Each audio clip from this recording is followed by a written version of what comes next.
মানে অসমৰ মুখ্যমন্ত্ৰীয়ে এইবাৰ আচলতে জয়ন্ত মল্ল বৰুৱাৰ সমানেই আচলতে সাংবাদিকসকলক অপমান কৰিলে।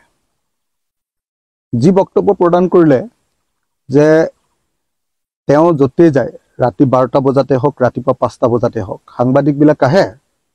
সাংবাদিকবিলাকক তেওঁ মন নাথাকিলেও বাদ দিয়ে এইকাৰণে যে বোলে সাংবাদিকবিলাকে কয় যে 100 টকা এটা নহ'লে আমি নাপাম।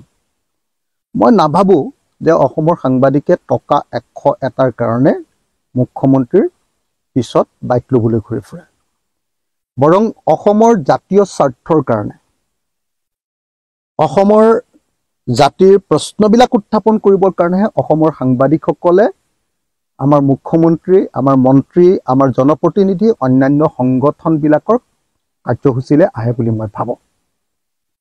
এজন মুখ্যমন্ত্ৰীয়ে ক'ৰবাত যেতিয়া আহে, তেতিয়াহ'লে কোনোবা এটা অনুষ্ঠান উদ্বোধন কৰিবলৈ বা কিবা এটা কথা ক'বলৈ আহে ৰাজহুৱাকে।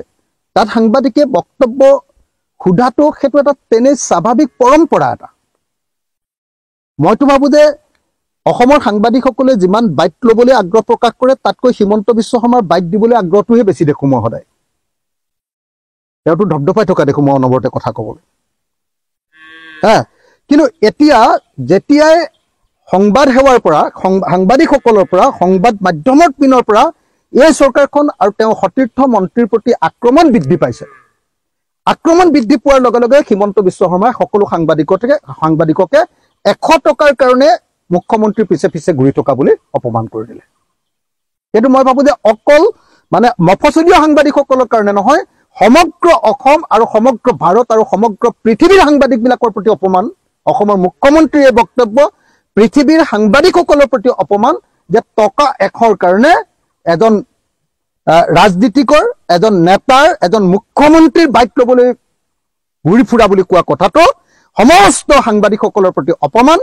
সাংবাদিকসকলে ত্যাগ কৰি, সাংবাদিকসকলে নিজৰ জীৱিকা নিজে, নিজৰ উপাৰ্জন নিজে কৰি, সাংবাদিকতাক বেছিভাগ মফচলীয় সাংবাদিকে আচলতে তেওঁলোকৰ জীৱিকাৰ উৎসৰূপে ব্যৱহাৰ নকৰি তেওঁলোকৰ সমাজ সেৱাৰ এটা অংশৰূপেহে ব্যৱহাৰ কৰে।